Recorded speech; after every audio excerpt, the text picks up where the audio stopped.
अथ चतुर्थो अध्यायः महर्षि व्यास का असंतोष। व्यास उवाच इति ब्रुवाणं संस्तूय मुनीनां दीर्घसत्रिणां वृद्धः कुलपतिः सूतं बह्वृचः शौनको अब्रवीत्। व्यास जी कहते हैं, उस दीर्घकालीन सत्र में सम्मिलित हुए मुनियों में विद्या वयोवृद्ध कुलपति ऋग्वेदी शौनक जी ने सूत जी की पूर्वोक्त बात सुनकर उनकी प्रशंसा की और कहा। शौनक उवाच सूत महाभाग वदनो वदतां वर कथां भागवतीं पुण्यां यदाह भगवांच्छुकः। शौनक जी बोले, सूत जी, आप अपने वक्ताओं में श्रेष्ठ हैं तथा बड़े भाग्यशाली हैं। जो कथा भगवान श्री सुखदेव जी ने कही थी वही भगवान की पुण्यमयी कथा, कृपा करके आप हमें सुनाइए। वह कथा किस युग में, किस स्थान पर और किस कारण से हुई थी? मुनिवर, श्री कृष्ण द्वैपायन ने किसकी प्रेरणा से इस परमहंसों की संहिता का निर्माण किया था? उनके पुत्र सुखदेव जी बड़े योगी, समदर्शी, भेदभाव रहित, संसार निद्रा से जगे एवं निरंतर एकमात्र परमात्मा में ही स्थिर रहते हैं। वे छिपे रहने के कारण मूढ़ से प्रतीत होते हैं। व्यास जी जब सन्यास के लिए वन की ओर जाते हुए अपने पुत्र का पीछा कर रहे थे, उस समय जल में स्नान करने वाली स्त्रियों ने नंगे सुखदेव को देखकर तो वस्त्र धारण नहीं किया, परंतु वस्त्र पहने हुए व्यास जी को देखकर लज्जा से कपड़े पहन लिए थे। इस आश्चर्य को देखकर जब व्यास जी ने उन स्त्रियों से इसका कारण पूछा, तब उन्होंने उत्तर दिया कि आपकी दृष्टि में तो अभी स्त्री पुरुष का भेद बना हुआ है, परंतु आपके पुत्र की शुद्ध दृष्टि में यह भेद नहीं है। कुरु जांगल देश में पहुंचकर हस्तिनापुर में वे पागल, गूंगे तथा जड़ के समान विचरते होंगे। नगरवासियों ने उन्हें कैसे पहचाना? पांडव नंदन राजर्षि परीक्षित का इन मौनी सुखदेव जी के साथ संवाद कैसे हुआ, जिसमें यह भागवत संहिता कही गई? महाभाग, श्री सुखदेव जी तो गृहस्थों के घरों को तीर्थ स्वरूप बना देने के लिए उतनी ही देर उनके दरवाजे पर रहते हैं जितनी देर में एक गाय दुही जाती है। सूत जी, हमने सुना है कि अभिमन्यु नंदन परीक्षित भगवान के बड़े प्रेमी भक्त थे। उनके अत्यंत आश्चर्यमय जन्म और कर्मों का भी वर्णन कीजिए। वे तो पांडव वंश के गौरव बढ़ाने वाले सम्राट थे। वे भला किस कारण से साम्राज्य लक्ष्मी का परित्याग करके गंगा तट पर मृत्यु पर्यंत अनशन का व्रत लेकर बैठे थे? शत्रुगण अपने भले के लिए बहुत सा धन लाकर उनके चरण रखने की चौकी को नमस्कार करते थे। वे एक वीर युवक थे। उन्होंने उस दुस्त्यज लक्ष्मी को अपने प्राणों के साथ भला क्यों त्याग देने की इच्छा की? जिन लोगों का जीवन भगवान के आश्रित है, वे तो संसार के परम कल्याण, अभ्युदय और समृद्धि के लिए ही जीवन धारण करते हैं। उसमें उनका अपना कोई स्वार्थ नहीं होता।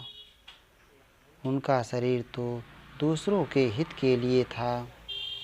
उन्होंने विरक्त होकर उसका परित्याग क्यों किया? वेदवाणी को छोड़कर अन्य समस्त शास्त्रों के आप पारदर्शी विद्वान हैं। सूत जी, इसलिए इस समय जो कुछ हमने आपसे पूछा है वह सब कृपा करके हमें कहिए।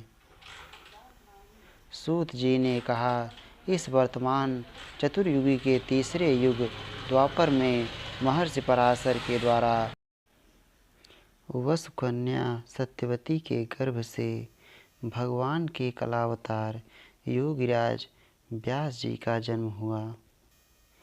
एक दिन वे सूर्योदय के समय सरस्वती के पवित्र जल में स्नान आदि करके एकांत पवित्र स्थान पर बैठे हुए थे।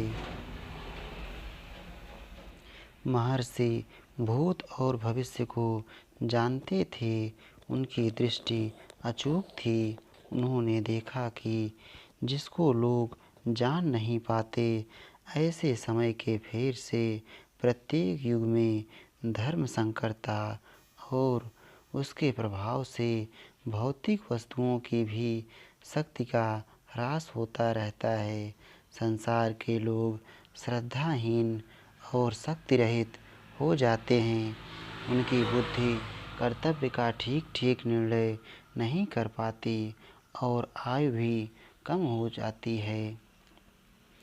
लोगों की भाग्यहीनता को देखकर उन मुनीश्वर ने अपनी दिव्य दृष्टि से समस्त वर्णों और आश्रमों का हित कैसे हो, इस पर विचार किया।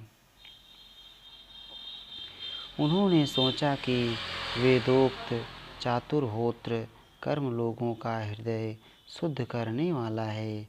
इस दृष्टि से यज्ञों का विस्तार करने के लिए उन्होंने एक ही वेद के 4 विभाग कर दिए। होता, अध्वर्यु, उद्गाता और ब्रह्मा, ये 4 होता हैं। इनके द्वारा संपादित होने वाले अग्निष्टोम आदि यज्ञ को चातुर्होत्र कहते हैं। व्यास जी के द्वारा ऋक्, यजुः, साम और अथर्व, इन 4 वेदों का उद्धार पृथक्करण हुआ। इतिहास और पुराणों को 5वां वेद कहा जाता है। उनमें से ऋग्वेद के पैल, सामगान के विद्वान जैमिनी एवं यजुर्वेद के एकमात्र स्नातक वैशंपायन हुए। अथर्ववेद में प्रवीण हुए दरुनंदन सुमंत मुनि इतिहास और पुराणों के स्नातक मेरे पिता रोमहर्षण थे। इन पूर्वोक्त ऋषियों ने अपनी अपनी शाखा को और भी अनेक भागों में विभक्त कर दिया। इस प्रकार शिष्य, प्रशिष्य और उनके शिष्यों द्वारा वेदों की बहुत सी शाखाएं बन गईं। कम समझने वाले पुरुषों पर कृपा करके भगवान वेद व्यास ने इसलिए ऐसा विभाग कर दिया कि जिन लोगों को स्मरण शक्ति नहीं है या कम है, वे भी वेदों को धारण कर सकें। स्त्री, शूद्र और पतित द्विजात तीनों ही वेद श्रवण के अधिकारी नहीं हैं। इसलिए वे कल्याणकारी शास्त्रोक्त कर्मों के आचरण में भूल कर बैठते हैं।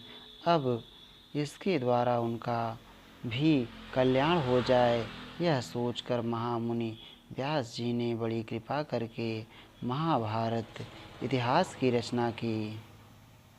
शौनक आदि ऋषियों, यद्यपि व्यास जी इस प्रकार अपनी पूरी शक्ति से सदा सर्वदा प्राणियों के कल्याण में ही लगे रहे, तथापि उनके हृदय को संतोष नहीं हुआ।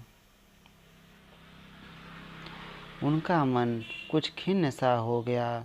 सरस्वती नदी के पवित्र तट पर एकांत में बैठकर धर्मवेत्ता व्यास जी मन ही मन विचार करते हुए इस प्रकार कहने लगे, मैंने निष्कपट भाव से ब्रह्मचर्य आदि व्रतों का पालन करते हुए वेद, गुरुजन और अग्नियों का सम्मान किया है और उनकी आज्ञा का पालन किया है।